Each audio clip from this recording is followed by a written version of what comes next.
Bonjour les amis, nouvelle vidéo aujourd'hui pour retrouver Dieudo et Alain Soral qui ont pris la parole par rapport bien sûr à l'affaire Epstein, cette affaire qui nous occupe bien sûr depuis la révélation de nouveaux documents et le moindre qu'on puisse dire c'est qu'ils ne vont pas y aller avec le dos de la cuillère, surtout que Dieudo, comme vous le savez, est cité dans les fameux documents. Et puis je rajouterai que Dieudo et même Alain Soral, cela fait longtemps qu'ils nous parlent de certaines choses liées à une certaine communauté. Beaucoup de gens les prenaient pour des fous, pour des antisémites. Problème, sérieux problème. Tout est écrit noir sur blanc dans les documents, c'est-à-dire que toutes leurs théories, tout ce qu'ils ont pu nous dire, eh bien, se révèle vrai. Alors, soit c'est malheureux, soit si vous êtes fan des deux personnages, eh bien, vous allez être content que tout est enfin validé noir sur blanc, peu importe, on va les écouter. Mais juste avant de les écouter, bien sûr, n'oubliez pas, comme d'habitude, de vous abonner, le pouce, le commentaire, le partage, le boost de la vidéo. Vous le savez, c'est extrêmement important et je remercie tous les donateurs sur Tipeee. C'est vous qui me permettez notamment de continuer le combat sur Internet. Vous le savez, je suis censuré. Du coup, je n'ai quasiment plus de revenus avec YouTube, donc les dons sont une aide considérable. Allez, on les écoute et on en parle juste après. Si je puis me permettre, parce que je suis très curieux d'avoir l'opinion d'Alain par rapport à la déflagration Epstein. Oui, c'est quand même le sujet. C'est quand même le sujet. Oui, mais c'est pas si loin. On a perdu C'est pas combien si de loin gens, de. C'est pas si loin de ce Non, dont non, on on est à parle. 80 000, C'est pas si on est à loin de ce 80 000, dont on mais c'est parle. C'est que normalement, ce moment Epstein qu'on vit en ce moment ne devrait pas exister par le système de connivence. Et c'est pour ça que la réflexion quand même, c'est quel jeu joue Trump là-dedans. Moi, je me suis fait beaucoup insulter récemment sur les réseaux sociaux qui sont très binaires, parce que je disais, tu sais très bien, Pierre Jovanovic, que j'enquête sérieusement sur le dossier Epstein depuis des années et des années. Hein. On a sorti toute la série des faits et documents. On a commencé ensemble, il y a longtemps déjà. Et moi, je savais que en fait, Trump était pas impliqué dans l'affaire Epstein, qu'il s'en était séparé il y a très longtemps, et que c'est même lui qui, lors du premier procès Epstein, avait intrigué pour que Epstein tombe, et même Epstein disait en privé, c'est Trump qui m'a fait tomber. Et les personnes qui étaient victimes de Epstein à l'époque disaient le seul qui nous a aidés avec nos avocats, qui nous a aidés, c'est Trump. Et ce qui est très intéressant, c'est que ça fait des mois qu'en fait, Trump disait en gros, il n'y a pas de dossier Epstein. Et alors du coup, toute la gauche et tout le gauchisme mondial disait « Ah, il veut bloquer ce dossier parce qu'il est dedans ». Et moi, la question que je me pose, et c'était ma petite idée, je me dis peut-être que c'est une stratégie. Parce que comme ça, c'est un peu son style. C'est que finalement, toute une gauche jeune, médiatique, a dit il faut absolument sortir le dossier, Trump le bloque, alors qu'en fait, il avait vraiment intérêt à ce que ça sorte, parce qu'en fait, c'est celui qui est le moins impacté, et même il n'est pas dedans. Et je me demande quel jeu a joué Trump, parce que réellement, s'il a fait ça en conscience, cette mécanique dont je vous parle, c'est quand même un type qui mérite qu'on s'y intéresse, parce que l'air de rien, aujourd'hui, il est presque obligé de dire en gros aux gens à qui il est inféodé, puisqu'on voit très bien aujourd'hui la pression qu'Israël met sur lui, notamment sur la question iranienne ou palestinienne.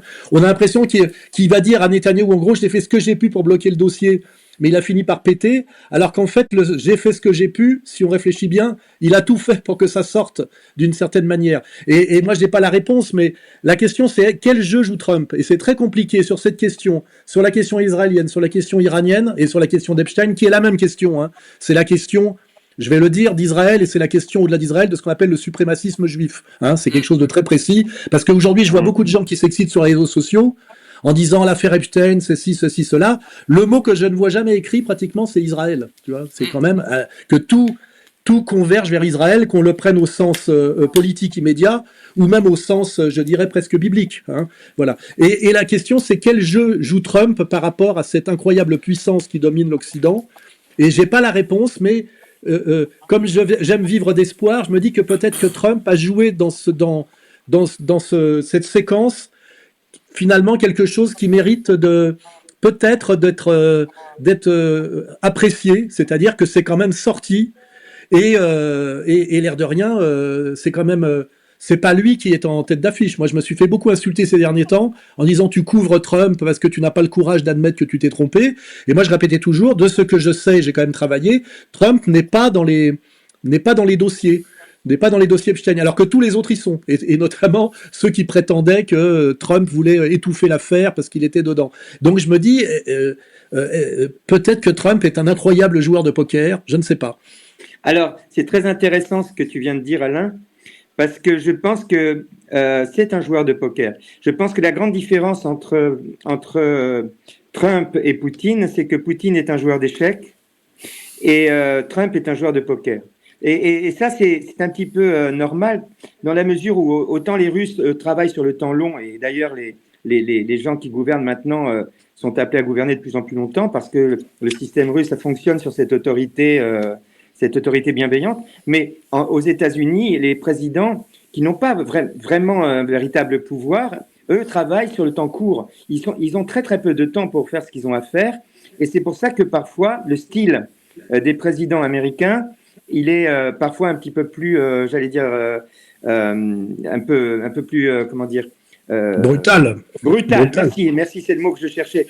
Parce que en fait, ces gars-là n'ont pas le temps. Ils n'ont pas le temps. Donc moi, je pense qu'effectivement, il y a une stratégie Trump. Il y a une stratégie Trump qui est donc une stratégie de contre-pied. C'est-à-dire que comme un magicien, il attire les gens sur la main droite pour faire fonctionner la main gauche, ou sur la main gauche pour faire fonctionner la main droite et faire disparaître la pièce et la faire réapparaître. Mais je pense que il a tout intérêt, il a tout intérêt à ce qu'il y a sur ces files soit connu du grand public, et il avait surtout tout intérêt à s'en servir à des moments stratégiques pour lui. Il y a des moments où il a justement besoin de distraire l'attention du grand public pour pouvoir peut-être agir sur d'autres terrains que celui sur lequel il nous entraîne. Donc ce jeu de magicien qui attire votre attention pour pouvoir déclencher quelque chose d'autre, je pense que c'est clairement ce que fait Trump, et je pense qu'on va être très étonné de ce qu'on va voir sortir du chapeau. Mais il y a beaucoup de choses qui, à mon avis, vont sortir du chapeau et que Trump va utiliser pour justement pour faire régner les...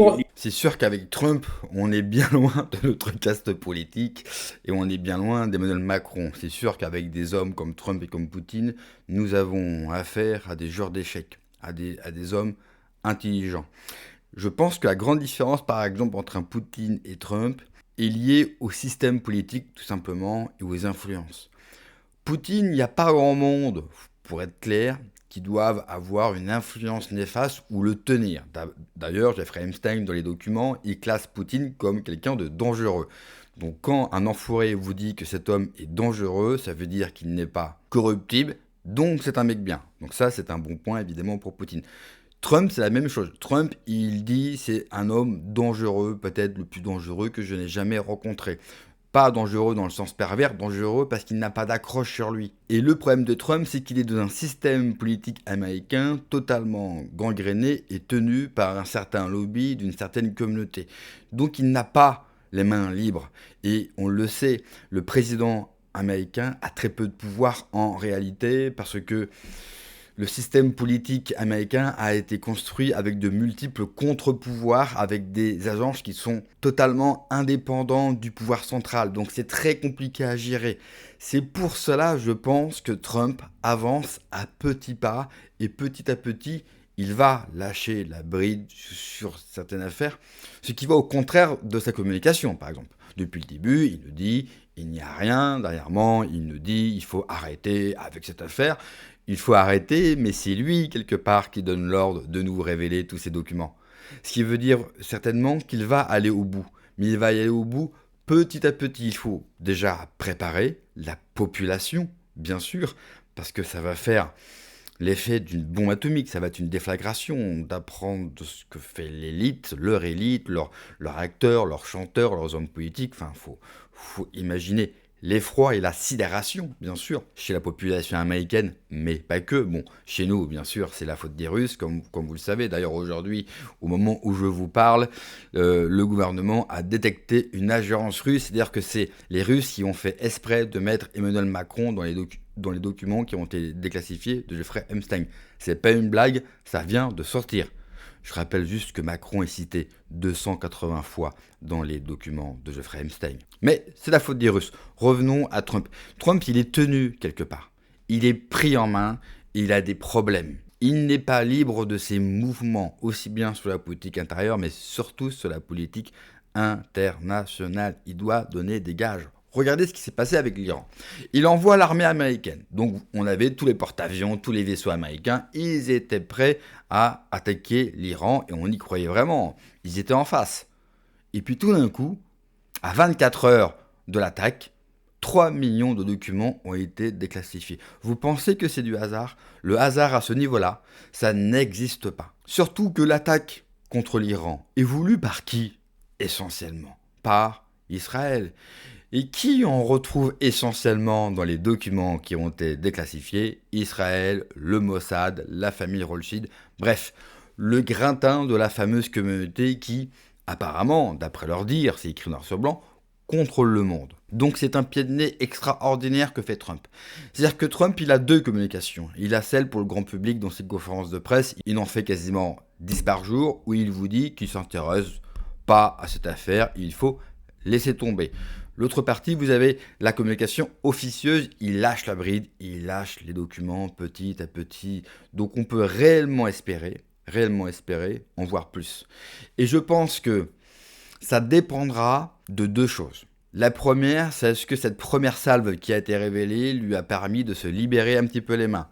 La seconde, n'oubliez pas les élections de mi-mandat. Et quel merveilleux levier il a en ses possessions. Il ne peut pas avoir meilleur coup de pression contre l'aristocratie américaine démocrate, contre un certain lobby, que le reste des documents, parce qu'il peut très bien, à quelques jours, à quelques semaines des élections de mi-mandat, s'il a toujours les mains liées, tout faire péter et continuer avec la divulgation de documents, voire de photos, voire de vidéos, et exposer au monde, bien sûr, tout le trafic. Le problème, c'est que là, on a affaire à des luttes d'influence et de pouvoir à des sphères qui nous dépassent.